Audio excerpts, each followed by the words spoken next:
মা বাবা বৃদ্ধ বৃদ্ধা হয়ে যাওয়ার পর এক কথা বারবার বলতে পারে। বয়সের ভারে এক কথা বারবার বললে সাধারণত আরেকজনের মেজাজ খারাপ হয়। আপনার মা বাবা যদি এক কথা বারবারও বলে, বিরক্তি প্রকাশও করবেন না, বিরক্তি সূচক কোনো শব্দ মুখে আনবেন না। কেন? কারণ শৈশবে ছোটবেলায় আপনিও এক কথা 100 বার বলছেন, তারা কখনো বিরক্ত হয় না। তাই বৃদ্ধ বৃদ্ধা হওয়ার পর তারাও যদি এক কথা 100 বার বলে, আপনি বিরক্ত হতে পারবেন না। মা বাবা বৃদ্ধ বৃদ্ধা যখন হয়ে যায়, শিশুর মতো হয়ে যায়। এক কথা দেখবেন আইসক্রিম খাইতে চায়, চিপস খাইতে চায় বৃদ্ধ বৃদ্ধা হইলে, এর মানে এখন শিশুর মতো হয়ে গেছে। তো এখন এক কথা যদি বারবার বলে, বিরক্তি প্রকাশ করবেন না, বিরক্তি সূচক কোনো শব্দ মুখে আনবেন না। ওয়ালা তানহারহুমা, তাদেরকে ধমক দিবা না, সাবধান, এটা তো করবেনই না। মা বাবার সামনে কখনো রাগ করবেন না, রাগান্বিত হবেন না। মনে রাগ আসলো মনের মধ্যে দাফন করে হাসি মুখে থাকবেন সামনে, বলেন ইনশাআল্লাহ। কারণ তাদের দোয়া যেমন কবুল হয়ে যায়, বদদোয়াও কবুল হয়ে যায়। আবু দাউদের হাদিস, 1536 নম্বর হাদিস। ক্বালা রাসূলুল্লাহ সাল্লাল্লাহু আলাইহি ওয়াসাল্লাম সালাসু দাওয়াতিন মুস্তাজাবাত। নবীজি বলেন 3টি দোয়া কবুল হয়ে যায়। বলেন কয়টি দোয়া কবুল হয়ে যায়? 3টি। 1 নম্বর দাওয়াতুল ওয়ালিদ, পিতা মাতার দোয়া। 1 নম্বর পিতা মাতার দোয়া। 2 নম্বর ওয়া দাওয়াতুল মুসাফির, মুসাফিরের দোয়া। 3 নম্বর ওয়া দাওয়াতুল মাজলুম, মাজলুমের দোয়া। 3টি দোয়া কবুল হয়েই যায়। হাদিসে আসছে লা শাক্কা ফিহিন্না, এতে কোনো সন্দেহ নাই। দাওয়াতুল ওয়ালিদ, পিতা মাতার দোয়া কবুল হয়ে যায়। ওয়া দাওয়াতুল মুসাফির, মুসাফিরের দোয়া কবুল হয়ে যায়। ওয়া দাওয়াতুল মাজলুম, মাজলুমের দোয়া কবুল হয়ে যায়। এই 3 ধরনের দোয়া কবুল হয়ে যায়। আল্লাহ আমাদের সকলকে মা বাবার সামনে বিরক্তি প্রকাশ করা, বিরক্তি সূচক শব্দ বলা, রাগান্বিত চেহারা, এই জাতীয় ভয়ঙ্কর অবস্থা থেকে আল্লাহ আমাদেরকে হেফাজত করেন। অনেক সময় অনেক সন্তান মা বাবারে অভিশাপ দিয়ে দেয়, মা বাবারে অভিশাপ দেয়, আপনি আর কাম পান না খায়া, দিলেই কি হবে? এই যে আপনি যে দিলেন, কি হবে জানেন? যেই সন্তান তার মা বাবাকে অভিশাপ দেয়, আল্লাহ তাকে অভিশাপ দেয়। সহিহ মুসলিমের হাদিস, 1978 নম্বর হাদিস, আমাদের মাদ্রাসার পাঠ্যপুস্তক অনুসারে, আর আপনাদের পকেটের উস্তাদ অনুসারে 5018 নম্বর হাদিস। এই হাদিসের মধ্যে আছে আলী রাদিয়াল্লাহু তাআলা আনহুর বর্ণনা। হযরত আলী রাদিয়াল্লাহু তাআলা আনহুকে একজন বললেন, মা কানা নবী সাল্লাল্লাহু আলাইহি ওয়াসাল্লাম ইউসিররু ইলাইকা। আমিরুল মুমিনিন মানুষ বলে, আল্লাহ নবী নাকি আপনার কাছে গোপনে কি জানি বলে গেছে, এই গোপন বিষয়গুলো আপনার কাছে জানতে চাই। এই যুগে বেদাতীরা বলে হযরত আলীকে গোপনে কি জানি নবীজি বলে গেছে। আলী রাদিয়াল্লাহু তাআলা আনহু জবাব দিলেন, এই কথা তোমারে কে বলছে? বলতেছেন যে হযরত আলী ধমক দিয়ে বললেন, না নবীজি আমাকে গোপনে কি বলবেন? হযরত আলী জবাব দিলেন, মা কানা নবী সাল্লাল্লাহু আলাইহি ওয়াসাল্লাম ইউসিররু ইলাইয়া ইয়াকতুমুহুন নাস। মানুষের কাছে আড়াল করে নবী আমাকে এমন কিছু গোপনে বলে নাই, তবে এতটুকু আমার মনে হয় যে নবী আমারে 4টা কথা বলছিলেন, সেটাও আর গোপন নাই, এই যে আমি এখন তোমাদেরকে বলে দিচ্ছি। হযরত আলী রাদিয়াল্লাহু তাআলা আনহু বললেন, নবী আমাকে মানুষের থেকে আড়াল করে কিছু বলে নাই। গায়রা আন্নাহু হাদ্দাসানি ফি, নবীজি আমাকে বলেছেন কালিমাতিন আরবাইন, 4টা কথা বলেছেন আমাকে, যে কথাটা আমার মনে হচ্ছে আমাকে আড়ালে বলেছিলেন, তবে এখন তো আর আড়াল নাই, এখন এই যে তোমাদেরকে বলে দিচ্ছি। তাহলে বলেন তো, একান্তে হযরত আলীকে নবী কয়টা কথা বলছিলেন? সেই 4টা কি আর গোপন আছে না বলে দিছে? সাহাবী প্রশ্ন করলেন, ওয়ামা হুন্না ইয়া আমিরুল মুমিনিন। আলী রাদিয়াল্লাহু তাআলা আনহুকে প্রশ্ন করলেন তার ছাত্র, আমিরুল মুমিনিন, এই 4টা বিষয় কি আপনার কাছে জানতে চাই? আলী রাদিয়াল্লাহু তাআলা আনহু জবাব দিলেন, আল্লাহ নবী বলেন, লাআনাল্লাহ মান লাআনা ওয়ালিদা। ওই ব্যক্তিরে আল্লাহ অভিশাপ দেয় যে ব্যক্তি তার মা বাবাকে অভিশাপ দেয়। 4 কথার প্রথম কথা, লাআনাল্লাহ মান লাআনা ওয়ালিদা। আল্লাহ তাআলা ওই ব্যক্তিকে অভিশাপ দেয় যে ব্যক্তি তার পিতা মাতাকে অভিশাপ দেয়। الحمد لله كفى وسلام على عباده الذين اصطفى أما بعد فأعوذ بالله من الشيطان الرجيم بسم الله الرحمن الرحيم قل تعالوا أتل ما حرم ربكم عليكم ألا تشركوا به شيئا وبالوالدين إحسانا ولا تقتلوا أولادكم من إملاق نحن نرزقكم وإياهم ولا تقربوا الفواحش ما ظهر منها وما بطن ولا تقتلوا النفس التي حرم الله إلا بالحق ذلكم وصاكم به لعلكم تعقلون ولا تقربوا مال اليتيم إلا بالتي هي أحسن حتى يبلغ أشده وأوفوا الكيل والميزان بالقسط لا نكلف نفسا إلا وسعها وإذا قلتم فاعدلوا ولو كان ذا قربى وبعهد الله أوفوا ذلكم وصاكم به لعلكم تذكرون وأن هذا صراطي مستقيما فاتبعوه ولا تتبعوا السبل فتفرق بكم عن سبيله ذلكم وصاكم به لعلكم تتقون اللهم صل على محمد وعلى آل محمد كما صليت على إبراهيم وعلى آل إبراهيم إنك حميد مجيد اللهم بارك على محمد وعلى آل محمد كما باركت على إبراهيم وعلى آل إبراهيم إنك حميد مجيد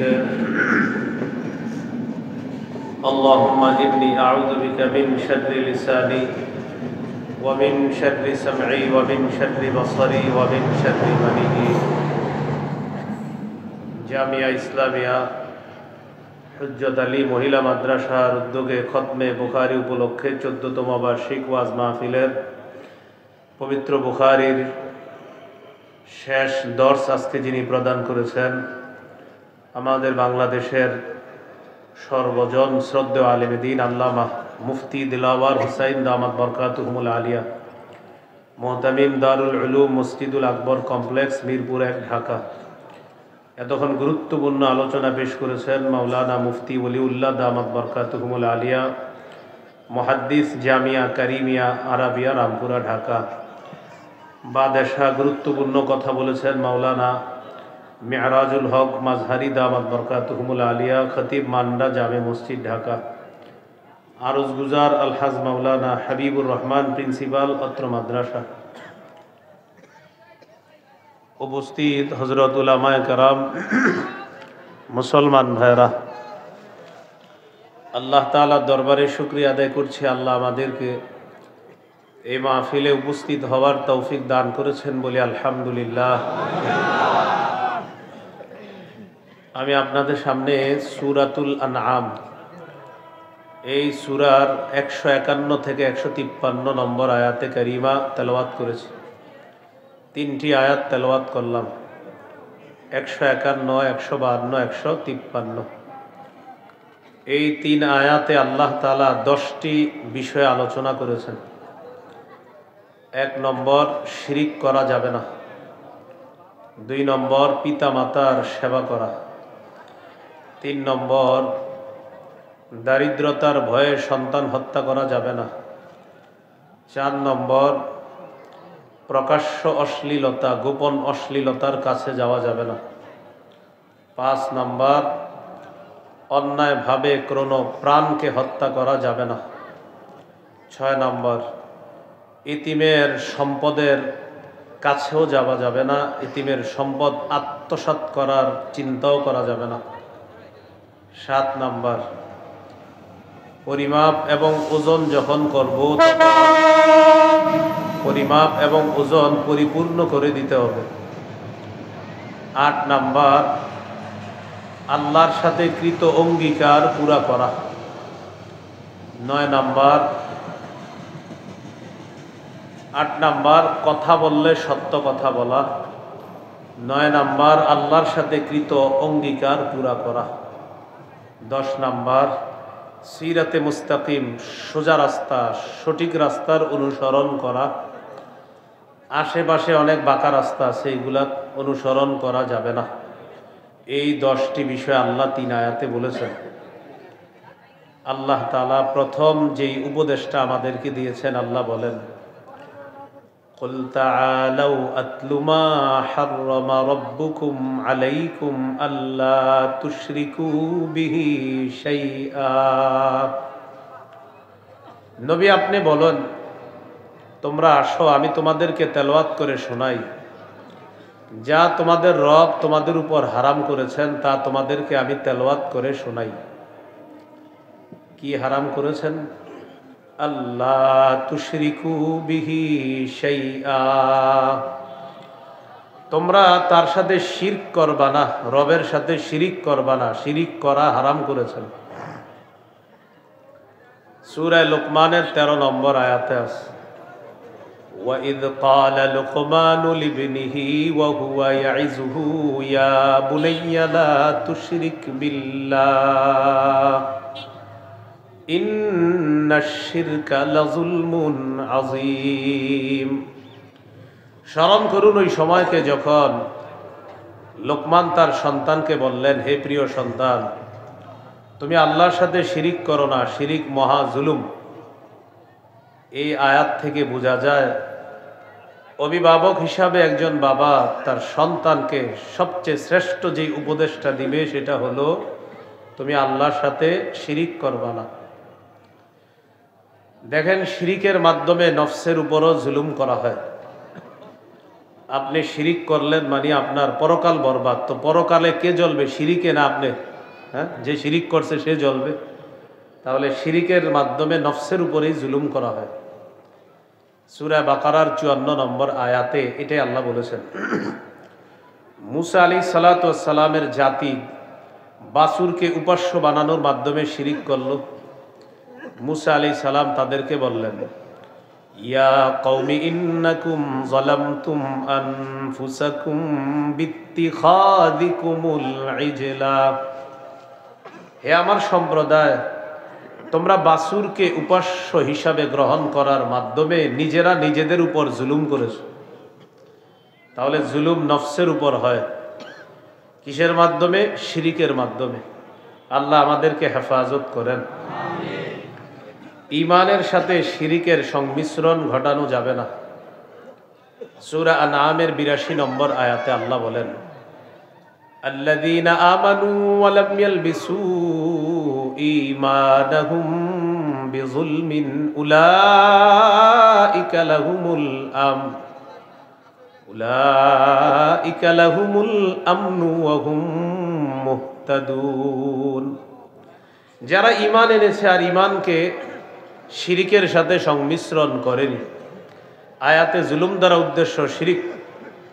শিরিকের সাথে যারা ঈমানকে সংমিশ্রণ করেনি, আল্লাহ তাআলা বলেন উলাইকা লাহুমুল আমনু, তাদের জন্যই নিরাপত্তা। আমি আল্লাহ তাদের জন্য নিরাপত্তা ঘোষণা করলাম। ওয়া হুম মুহতাদুন, আর তারাই হেদায়েত প্রাপ্ত। কিছু শিরিক আছে লোক দেখানো ইবাদত। লোক দেখানো ইবাদত করলে আপনার এই ইবাদত এটা গোপন শিরিক যুক্ত ইবাদত হয়, আর ছোট শিরিক যুক্ত ইবাদত হয়। আল্লাহ আমাদেরকে এই গোপন শিরিক, ছোট শিরিক থেকে হেফাজত করেন। গোপন শিরিক বা ছোট শিরিকের অপর নাম হলো রিয়া বা লোক দেখানো ইবাদত করা। সূরা কাহফের সর্বশেষ আয়াতে আল্লাহ বলেন ফামান কানা ইয়ারজু লিকা রাব্বিহি ফালইআমাল আমালান সালিহা ওয়ালা ইউশরিক বিইবাদাতি রাব্বিহি আহাদা। যে ব্যক্তি তার রবের সাথে সাক্ষাৎ কামনা করে, দুইটা শর্ত রবের সাথে সাক্ষাৎ করার, ফালইআমাল আমালান সালিহা, সেজন্য নেক কাজ করে, ওয়ালা ইউশরিক বিইবাদাতি রাব্বিহি আহাদা, সেজন্য ইবাদতে কাউকে অংশীদার না বানায়, ইবাদতে যেন শিরিক না করে। এজন্য দেখেন আমলের সর্বশেষ ফলাফল হলো আপনার আমল নামা ভারী হয়ে আপনি জান্নাতি হয়ে যাও। ওই আজকের শেষ হাদিসের আলোচনা তো এই বিষয়ে হয়েছে। প্রত্যেকটা বস্তুর তিনটা অংশ থাকবে। কয়টা? তিনটা অংশ থাকবে প্রত্যেকটা বস্তুর। একটা হলো দেহ, আরেকটা হলো রূহ, আরেকটা হলো ফলাফল। আমল এটা হলো দেহ।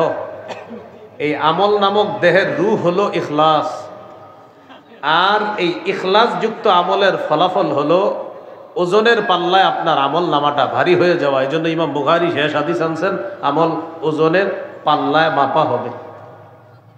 তো কেন এই জন্য আনছেন? প্রথম হাদিস ইন্নামাল আমালু বিন্নিয়াতে দুইটা বলছে, আমল নামক দেহের কথা বলছে, আর এই দেহের রূহ সেটা হলো ইখলাস, বিশুদ্ধ নিয়ত। তো বিশুদ্ধ নিয়তের সাথে যদি আমল হয়, বুখারী শেষ হাদিসের মধ্যে আনছে সেই আমল ওজনের পাল্লায় ভারী হয়ে যাবে। এই তিনটা অংশ। তো আল্লাহ বলেন আল্লাহর সাথে যে সাক্ষাৎ করতে চায় সে যেন নেক কাজ করে, আর ইবাদতে যেন সে শিরিক না করে। মুফাসসিরিনে কেরাম বলেন এখানে ইবাদতে শিরিক দ্বারা এটা উদ্দেশ্য লোক দেখানো ইবাদত। কেউ যেন লোক দেখানো ইবাদত না করে। আল্লাহ আমাদের সকলকে আল্লাহর জন্য ইবাদত করার তৌফিক দান করেন। قال رسول الله صلى الله عليه وسلم إن أخوف ما أخاف عليكم الشرك الأصغر।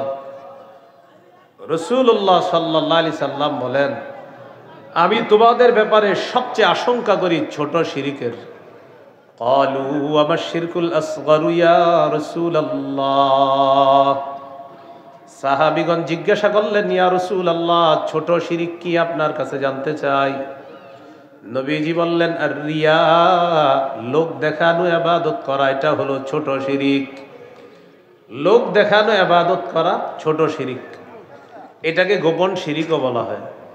ক্বালা রাসূলুল্লাহ সাল্লাল্লাহু আলাইহি ওয়াসাল্লাম ইয়াকুম ওয়া শিরকাস সারাইর। নবীজি বলেন তোমরা গোপন শিরক থেকে বাঁচো। ক্বালু ওয়া মা শিরকুস সারাইর ইয়া রাসূলুল্লাহ। সাহাবীগণ প্রশ্ন করলেন হুজুর গোপন শিরক কি জিনিস? ফাকালা রাসূলুল্লাহ সাল্লাল্লাহু আলাইহি ওয়াসাল্লাম ইয়াকুমুর রাজুলু ফায়ুসাল্লি ফায়ুযায়্যিনু সালাতাহু জাহিদান লিমা ইয়ারা মিন নাযরিন নাসি ইলাইহি। মানুষ নামাজের মধ্যে দাঁড়ায়, নামাজকে সুন্দর করে এই নিয়তে যেন মানুষ তার নামাজের প্রশংসা করে। মানুষ নামাজ পড়ে এই নিয়তে নামাজ সুন্দর করে যেন মানুষ তার নামাজের প্রশংসা করে। নবীজি বলেন যাকা শিরকুস সারাইর, এটাই হলো গোপন শিরক। এক সাহাবী প্রশ্ন করলেন ইয়া রাসূলুল্লাহ কেউ যদি আল্লাহকে খুশি করার জন্য নামাজ সুন্দর করে আর যদি মানুষ তার নামাজের প্রশংসা করে এটাও কি গোপন শিরক? নবীজি জবাব দিলেন, তিলকা আজিলু বুশরাল মুমিন। কেউ যদি আল্লাহকে খুশি করার জন্য ইবাদত করে, আর এই ইবাদতে যদি মানুষ প্রশংসা করে, এটা হলো মুমিনের জন্য আল্লাহর পক্ষ থেকে দুনিয়াতে নগদ সুসংবাদ। তাহলে ভাই কি শিখলাম? শিরিক করা যাবে না। শিরিকের মাধ্যমে নফসের উপর জুলুম হয়। প্রকাশ্যে শিরিক করব না, গোপন শিরিক করব না, ছোট শিরিকও করব না, লৌকিকতা যুক্ত ইবাদত আমরা করব না। আল্লাহ আমাদের ইবাদতগুলা শিরিক মুক্ত, রিয়া মুক্ত করার তৌফিক দান করে। কয়টা উপদেশ দিবে আল্লাহ? 10টা। 1 নাম্বার হলো আল্লাহর সাথে তোমরা শিরিক করবা না। 2 নাম্বার ওয়াবিল ওয়ালিদাইনি ইহসানা। 2 নাম্বার পিতা মাতার আনুগত্য করবা। এটা হলো 2 নাম্বার উপদেশ। পিতা মাতার নাফরমানি করা হারাম, আল্লাহ হারাম করেছেন। ওয়াবিল ওয়ালিদাইনি ইহসানা। 10 উপদেশের মধ্যে 2 নম্বর উপদেশ হলো পিতা মাতার সেবা করবা, পিতা মাতার নাফরমানি করবা না। সহিহ বুখারীর বর্ণনা 3004 নম্বর হাদিস। জাআ রাজুলুন ইলা রাসূলিল্লাহি সাল্লাল্লাহু আলাইহি ওয়াসাল্লাম ফাস্তা'যানাহু ফিল জিহাদ। এক ব্যক্তি রাসূলুল্লাহ সাল্লাল্লাহু আলাইহি সাল্লামের কাছে এসে জিহাদের অনুমতি চাইলেন। فقال رسول الله صلى الله عليه وسلم أحي والداك। তোমার পিতা মাতা জীবিত আছে? তিনি জবাব দিলেন, জি আমার পিতা মাতা জীবিত আছে। فقال رسول الله صلى الله عليه وسلم ففيهما فجاهد। পিতা মাতার সেবা করার মাধ্যমে জিহাদ করো। তুমি পিতা মাতার সেবা করো, এটাই তোমার জন্য জিহাদ। নবীজির কাছে জিহাদের অনুমতি চাইতে আসলেন। নবীজি বললেন, পিতা মাতার এরা কি জীবিত আছে? সাহাবী বললেন, জি হুজুর জীবিত আছে। রাসূলুল্লাহ সাল্লাল্লাহু আলাইহি সাল্লাম বললেন, পিতা মাতার সেবা করো, তাদের সেবা করার মাধ্যমে তুমি জিহাদ করো। আল্লাহ আমাদের সকল সন্তানদেরকে মা বাবার খেদমত করার তৌফিক দান করেন। মুসনাদে আহমদ হাদিসের কিতাব 15538 নম্বর হাদিস। রাসূলুল্লাহ সাল্লাল্লাহু আলাইহি সাল্লামের একজন সাহাবী, নাম হলো, আচ্ছা নামটা বলি, ট্রেনটা যাক, মনে রাখতে যদি পারেন, নাম হলো জাহিমা। কি নাম? আবার বলেন, কি নাম? আন্না জাহিমাতা জাআ ইলা রাসূলিল্লাহি সাল্লাল্লাহু আলাইহি ওয়াসাল্লাম। জাহিমা নামক সাহাবী রাদিয়াল্লাহু তাআলা আন রাসূলুল্লাহ সাল্লাল্লাহু আলাইহি সাল্লামের কাছে আসলেন। আসার পর বললেন, আরাদতু আন আগজুয়া ওয়া ক্বাদ জিতু আস্তাশিরুকা ইয়া রাসূলুল্লাহ। নবীজির কাছে এসে বললেন, ইয়া রাসূলুল্লাহ, আমি জিহাদের নিয়ত করেছি, আপনার কাছে আসছি পরামর্শ করার জন্য। হুজুর আমি জিহাদ করব, পরামর্শ করতে আসছি। فقال رسول الله صلى الله عليه وسلم فهل لك من উম্মিন। নবীজি বললেন, তোমার মা আছে? সাহাবী বললেন, নাম, জি হুজুর মা আছে। فقال رسول الله صلى الله عليه وسلم فالزمها فإن الجنة تحت رجليها। তোমার মা আছে? হ্যাঁ। মায়ের সেবা আবশ্যক করে নাও, মায়ের পায়ের নিচে জান্নাত। ফাইন্নাল জান্নাতা তাহতা রিজলাইহা, মায়ের পায়ের নিচে জান্নাত, সেখানে যাও। অন্য বর্ণনা আসছে ফাসাম্মাল জান্নাহ, সেখানেই তোমার জান্নাত, মায়ের সেবা করো। তো আল্লাহ তাআলা 2 নাম্বার উপদেশটা দিলেন, পিতা মাতার সেবা করো, তাদের আনুগত্য করবা। আল্লাহ সব সন্তানগুলাকে পিতা মাতার আনুগত্য করার তৌফিক দান করেন। সন্তান হিসাবে আমার আপনার সর্বপ্রথম এই পৃথিবীতে দায়িত্ব এই শুকরিয়া আদায় করা। আল্লাহ আপনার শুকরিয়া আদায় করি, মা বাবারও শুকরিয়া আদায় করি, এটা প্রতিনিয়ত কৃতজ্ঞতা প্রকাশ করবেন। আল্লাহ আপনার শুকরিয়া আদায় করি যে আপনি আমার মা বাবার মাধ্যমে আমাকে দুনিয়াতে আনছেন, আর আমি মা বাবার প্রতিও কৃতজ্ঞতা প্রকাশ করছি যারা আমাকে ছোটবেলা থেকে বড় করছে। এই ব্যাপারে সূরা লোকমানের 14 নম্বর আয়াতে আল্লাহ হুকুম করছেন, وَوَصَّيْنَا الْإِنسَانَ بِوَالِدَيْهِ حَمَلَتْهُ أُمُّهُ وَهْنًا عَلَى وَهْنٍ وَفِصَالُهُ فِي عَامَيْنِ আনিশকুর লি ওয়া লিওয়ালিদাইক। আল্লাহ তাআলা বলেন, মানুষকে আমি হুকুম করলাম পিতা মাতার আনুগত্য করার জন্য। হামালাতহু উম্মুহু ওয়াহনান আলা ওয়াহনিন, মা তার সন্তানকে কষ্টের পর কষ্ট সহ্য করে পেটে ধারণ করেছে। ওয়া ফিসালুহু ফি আমাইন, এরপর সন্তান দুনিয়াতে আসার পর 2 বছর দুধ পান করানোর পর 2 বছর পর তার দুধ ছাড়িয়েছে। ওয়া ফিসালুহু, তার দুধ ছাড়ানো হয়েছে ফি আমাইন, 2 বছরে। আল্লাহ বলেন, অতএব আনিশকুরলি, তুমি আমার কৃতজ্ঞতা প্রকাশ করো। ওয়ালি ওয়ালিদাইক, তোমার মা বাবার কৃতজ্ঞতা প্রকাশ করো। তাহলে মা বাবার কৃতজ্ঞতা প্রকাশ করা এটা সন্তান হিসাবে প্রতিটা সন্তানের দায়িত্ব, কর্তব্য। আল্লাহর শুকরিয়া আদায় করা, মা বাবারও কৃতজ্ঞতা প্রকাশ করা। আল্লাহ তৌফিক দান করেন। সূরা বানী ইসরাঈল 23, 24, 25 নম্বর আয়াতে আল্লাহ বলেন, আউযু বিল্লাহি মিনাশ শাইতানির রাজীম। وَقَضَى رَبُّكَ أَلَّا تَعْبُدُوا إِلَّا إِيَّاهُ وَبِالْوَالِدَيْنِ إِحْسَانًا। তোমার রব ফয়সালা করেছেন, সিদ্ধান্ত নিয়ে ফেলেছেন, তোমরা আল্লাহ ছাড়া কারো ইবাদত করবা না। ওয়াবিলওয়ালিদাইনি ইহসানা, এই সিদ্ধান্ত করে ফেলেছেন মা বাবার সেবা করবা, তাদের নাফরমানি করবা না। ইম্মা ইয়াবলুগান্না ইনদাকাল কিবারা আহাদুহুমা আও কিলাহুমা ফালা তাকুল লাহুমা উফফিন ওয়ালা তানহারহুমা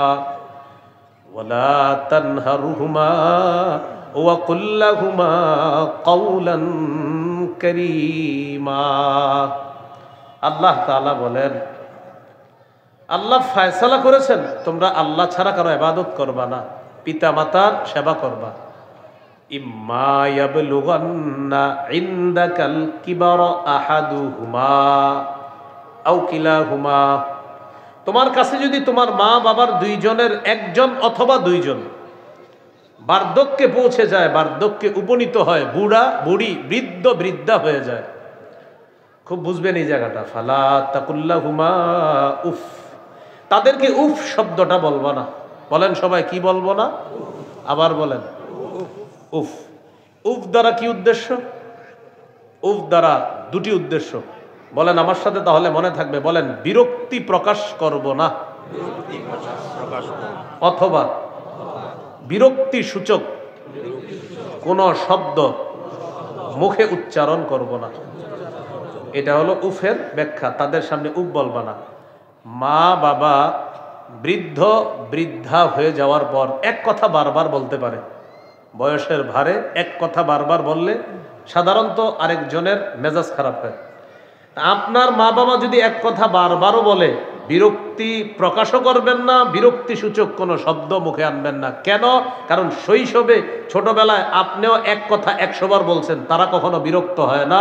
তাই বৃদ্ধ বৃদ্ধা হওয়ার পর তারাও যদি এক কথা 100 বার বলে, আপনি বিরক্ত হতে পারবেন না।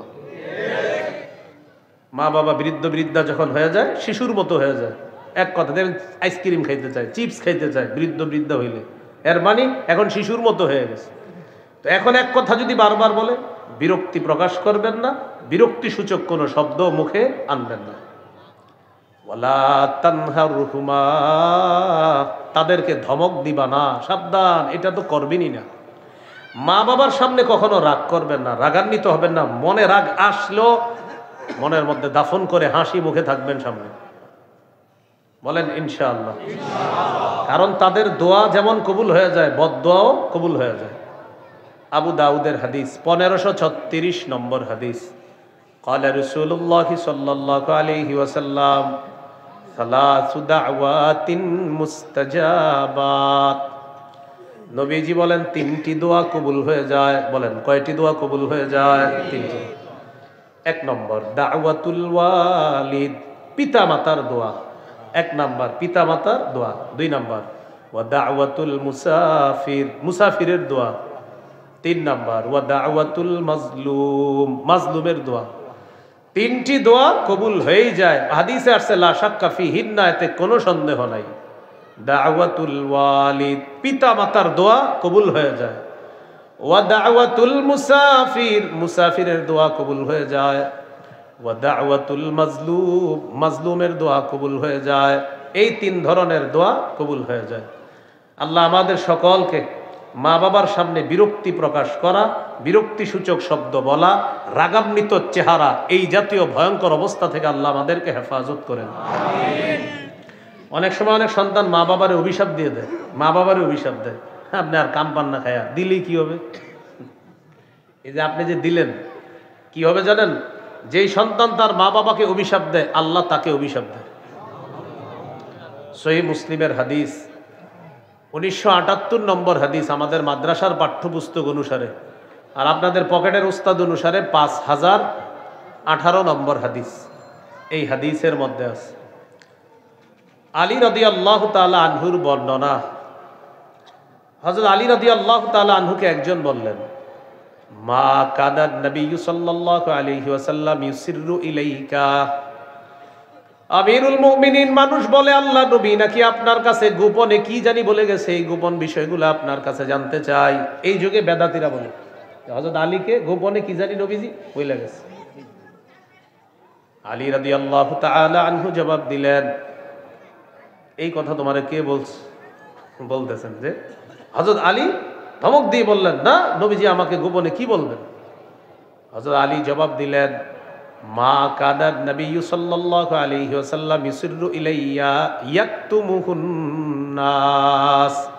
মানুষের কাছে আড়াল করে নবী আমাকে এমন কিছু গোপনে বলে নাই, তবে এতটুকু আমার মনে হয় যে নবী আমারে 4টা কথা বলছিলেন, সেটাও আর গোপন নাই, এই যে আমি এখন তোমাদেরকে বলে দিচ্ছি। হযরত আলী রাদিয়াল্লাহু তাআলা আনহু বললেন, নবী আমাকে মানুষের থেকে আড়াল করে কিছু বলে নাই। গায়রা আন্নাহু হাদ্দাসানি ফি, নবীজি আমাকে বলেছেন কালিমাতিন আরবাইন, 4টা কথা বলেছেন আমাকে, যে কথাটা আমার মনে হচ্ছে আমাকে আড়ালে বলেছিলেন, তবে এখন তো আর আড়াল নাই, এখন এই যে তোমাদেরকে বলে দিচ্ছি। তাহলে বলেন তো, একান্তে হযরত আলীকে নবী কয়টা কথা বলছিলেন? সেই 4টা কি আর গোপন আছে না বলে দিছে? সাহাবী প্রশ্ন করলেন, ওয়া মা হুন্না ইয়া আমিরুল মুমিনিন। আলী রাদিয়াল্লাহু তাআলা আনহুকে প্রশ্ন করলেন তার ছাত্র, ও আমিরুল মুমিনিন, এই 4টা বিষয় কি আপনার কাছে জানতে চাই? আলী রাদিয়াল্লাহু তাআলা আনহু জবাব দিলেন, আল্লাহ নবী বলেন, লাআনাল্লাহ মান লাআনা ওয়ালিদা। ওই ব্যক্তিরে আল্লাহ অভিশাপ দেয় যে ব্যক্তি তার মা বাবাকে অভিশাপ দেয়। 4 কথার প্রথম কথা, লাআনাল্লাহ মান লাআনা ওয়ালিদা। আল্লাহ তাআলা ওই ব্যক্তিকে অভিশাপ দেয় যে ব্যক্তি তার পিতা মাতাকে অভিশাপ দেয়। ওয়া লাআনাল্লাহ মান যাবাহা লিগাইরিল্লাহ। আল্লাহ ওই ব্যক্তিকে অভিশাপ দেয়। 2 নাম্বার, 4 কথার দ্বিতীয় কথা, আল্লাহ তাআলা ওই ব্যক্তিকে অভিশাপ দেয় যে ব্যক্তি গায়রুল্লাহর নামে জবাই করে, আল্লাহ ছাড়া অন্য কারো নামে যে জবাই করে তাকে আল্লাহ অভিশাপ দেয়। কয়টা হলো কথা? 2টা। 3 নাম্বার, ওয়া লাআনাল্লাহ মান আওয়া মুহদিসা। যে ব্যক্তি কোনো বেদাতিকে আশ্রয় দেয় তাকে আল্লাহ অভিশাপ দেয়। আপনি একজন বেদাতিকে এই এলাকার 1 কাঠা জায়গা দিয়ে দিলেন, যে বেদাতি তুমি এই 1 কাঠা জায়গার মধ্যে একটা আস্তানা বানাও, আমরা 2 জনে মিলে বেদাত সাপ্লাই দিব, এরকম আপনি আশ্রয় দিলেন। এই বেদাতিকে যে আশ্রয় দেয় তাকে আল্লাহ অভিশাপ দেয়। কয়টা হলো? 3টা। 4 নাম্বার, ওয়া লাআনাল্লাহ মান গায়্যারা মানারাল আরদ। ওই ব্যক্তিকে আল্লাহ অভিশাপ দেয় যে ব্যক্তি জমিনের নিশানা পরিবর্তন করে ফেলে। খুঁটিটা ছিল আগে এই জায়গায়, হঠাৎ খুঁটি এখানে চলে গেছে। আরে ঘটনা কি? জিজ্ঞাসা করছে, ঘটনা কি? আপনি খুঁটি পাল্টাইলেন কেন? কয় পাওয়ারে আছে। কিসে আছে? আবার কিছুদিন পর দেবেন খুঁটি এখানে এসে পড়ছে। ঘটনা কি? কয় পাওয়ার শেষ। এই যে বিষয়গুলা তো সঠিক না। ওয়া লাআনাল্লাহু মান গায়্যারা মানারাল আরদ। যে ব্যক্তি জমিনের নিশানা পরিবর্তন করে, সীমানা পরিবর্তন করে, আল্লাহ তাকে অভিশাপ দেয়। কয় কথা? 4। এই 4 কথা কি আর গোপন আছে না জানিয়ে দিছে? এই 4টার মধ্যে একটা হলো, মা বাবাকে যদি কেউ অভিশাপ দেয় আল্লাহ তাকে অভিশাপ দেয়। এটা হলো আমার মূল আলোচ্য বিষয়, যে মা বাবাকে কখনো অভিশাপ দিবেন না, তাদের সামনে রাগ করবেন না। আল্লাহ কথাগুলা মনে রাখার তৌফিক দান করেন। তাহলে বাবা মা বার্ধক্যে উপনীত হলে 1 নাম্বার, উফ শব্দটা বলবো না। 2 নাম্বার, ওয়ালা তানহারহুমা, তাদেরকে ধমক দিবা না, আমরা কখনো ধমক দিব না, রাগত স্বরে কথা বলবো না, রাগান্বিত চেহারা তাদের সামনে রাখবো না। এরপরে আল্লাহ বলেন ওয়াকুল লাহুমা কাওলান কারীমা, তাদের সাথে নরম কথা বলবা, ভদ্রভাবে কথা বলবা, তাদের সাথে সম্মানসূচক কথা বলবা। এক কথা বারবার বললে কি বলবেন জানেন? জি আব্বা ঠিক আছে, আম্মা ঠিক আছে, আসলে কিন্তু ঠিক নাই অনেকগুলো, কিন্তু এরপরে আপনি বলবেন জি আব্বা জি ঠিক আছে ঠিক আছে, মানে আপনি মেনে নেবেন জি। আর আসলে তো আপনি জানেন যে কোনটা এখানে সঠিক কোনটা সঠিক না, কারণ এটা তো আপনি আবার আলেমদের সাথে পরামর্শ করবেন যে হুজুর আব্বা আম্মা তো এটা বলতেছে, কি করা যায়? তখন আলেমরা আপনাকে বলে দিবে যে এতটুকু অংশ জায়েজ আছে, এতটুকু জায়েজ নাই। তো আপনার আব্বা যদি বারবার একটা কথা বলে, তো আপনি দেখতেছেন যে এই সবগুলা কথা আসলে মানা জরুরিও না, তোর মুখের সামনে কি বলবেন? জি জি আব্বাজি আম্মাজি, হাসি মুখে বলবেন, বিরক্তি সূচক শব্দ আনবেন না, বিরক্তি প্রকাশ করবেন না, ধমকও দিবেন না। ওয়াকুল্লাহুমা কাওলান কারীমা, ভদ্রভাবে কথা বলবা, সম্মান সূচক কথা বলবা। এটা আল্লাহ বলে দিলেন, মনে থাকবেন ইনশাআল্লাহ। ওয়াকুর রাব্বিরহামহুমা কামা রাব্বায়ানি সগীরা, আর তুমি দোয়া করবা, হে আমার রব, আমার পিতা মাতা যেইভাবে শৈশবে আমার লালন পালন করেছে, আমার পিতা মাতাকে এইভাবে আপনি দয়া করেন, মায়া করেন, তাদের প্রতি আপনি রহম করেন, যেইভাবে আমার মা বাবা আমাকে শৈশবে লালন পালন করেছে। পিতা মাতার জন্য দোয়া করা। আবু দাউদের হাদিস 2880 নম্বর হাদিস, 2880। قال رسول الله صلى الله عليه وسلم إذا مات الإنسان انقطع عنه عمله إلا من ثلاثة। নবীজি বলেন মানুষ যখন মারা যায় তার আমলের সুযোগ শেষ হয়ে যায়, বন্ধ হয়ে যায়। ইল্লা মিন সালাসা, তিনটি আমলের সওয়াব বাকি থাকে। ইল্লা মিন সাদাকাতিন জারিয়া, এক নাম্বার সদকায়ে জারিয়া, এটার সওয়াব কবরে যাওয়ার পরেও সে পেতে থাকবে। দুই নাম্বার আও ইলমিন ইউনতাফাউ বিহি, এমন এলেম যে এলেমের মাধ্যমে উপকৃত হওয়া যায়, আপনার বিদ্যায় আরেকজন উপকৃত হয়, এই যতজন উপকৃত হচ্ছে তাদের এলেমের সওয়াব আপনার কবরে আল্লাহ দিয়ে দিবে। শাইখুল হাদিস আল্লামা আজিজুল হক রহমতুল্লাহ আলাইহি, হযরতের শুধু হাজার হাজার ছাত্র আছে শাইখুল হাদিস, ওনার হাজার হাজার ছাত্র যারা শুধু শাইখুল হাদিস, আর মুহাদ্দিস মুফতি তো আছে, মানে শুধু শাইখুল হাদিস আছে হাজার হাজার ছাত্র, আর মুহাদ্দিস আছে, মুফতি আছে, আরো অন্যান্য কিতাব বিভাগেও আছে হুজুরের। তাহলে এই শাইখুল হাদিস আল্লামা আজিজুল হক রহমতুল্লাহ আলাইহি এমন কাজ দুনিয়াতে করে গিয়েছেন। আও ইলমিন ইউনতাফাউ বিহি, এমন এলেম যে এলেমের মাধ্যমে উপকৃত হওয়া যায়। তো এই জন্য এলেম, এই মাদ্রাসার যারা পড়াশোনা করায় উস্তাদরা, তার এলেম দিয়ে 10 জন উপকৃত হয়, তার এলেম আরো 10 জন জানে। এই জন্য একজন আলেম কবরে যাওয়ার পর তার এই সিলসিলা যতদিন চালু থাকবে কবরে সওয়াব পৌঁছতে থাকবে। 3 নাম্বার আওয়ালাদিন সলিহিন ইয়াদউ লাহ, এমন একজন নেককার সন্তান দুনিয়াতে রেখে গেছে যে সন্তান পিতামাতার জন্য দোয়া করে, রব্বির হামহুমা কামা রব্বায়ানি সগীরা। দোয়া করবো তো ইনশাআল্লাহ। যাদের মা বাবা মারা গেছে তাদের জন্য দোয়া করবেন। মুসনাদে আহমদের হাদিস 10,618 নম্বর হাদিস।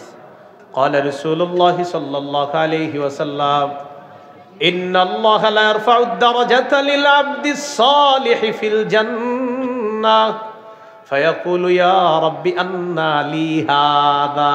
سبحان الله। আল্লাহ তাআলা নেককার ব্যক্তির মর্যাদা জান্নাতের মধ্যে বাড়াবেন। আল্লাহ তাআলা নেককার ব্যক্তির মর্যাদা জান্নাতের মধ্যে বাড়িয়ে দিবেন। নিশ্চয়ই আল্লাহ লা ইয়ারফাউদ দারাজাতা, মর্যাদা বাড়াবেন, লিল আবদিস সালিহি, নেককার বান্দার, ফিল জান্নাহ, জান্নাতে। মানে জান্নাত তো একটা মর্যাদা, আরো মর্যাদা আল্লাহ তার বাড়াবে।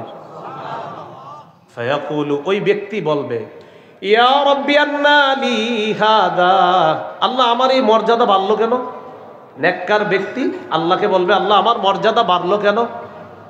আল্লাহ তাআলা জবাব দিবেন, বিইস্তিগফারি ওয়ালাদিকা সালিহ, তোমার নেককার সন্তান তোমার জন্য দোয়া করছে তাই মর্যাদা বাড়ায় দিয়েছে। মন দিয়ে শুনছেন নি? আরে ট্রেনটা ডিস্টার্ব করলো। আচ্ছা আবার বলতেছি, দাঁড়া।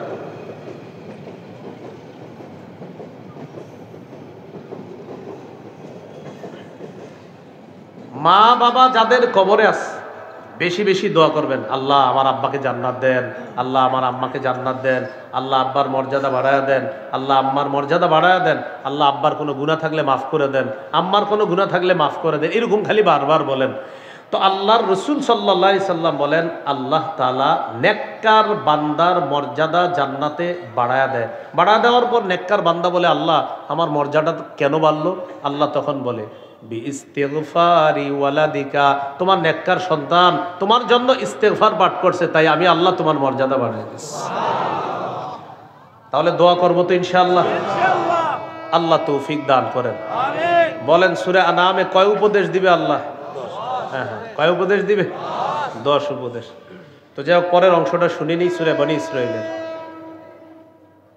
ওয়াকফিদ লাহুমা জানাহাদ যুল্লি মিনার রাহমা, এই অংশটা রয়ে গেছে।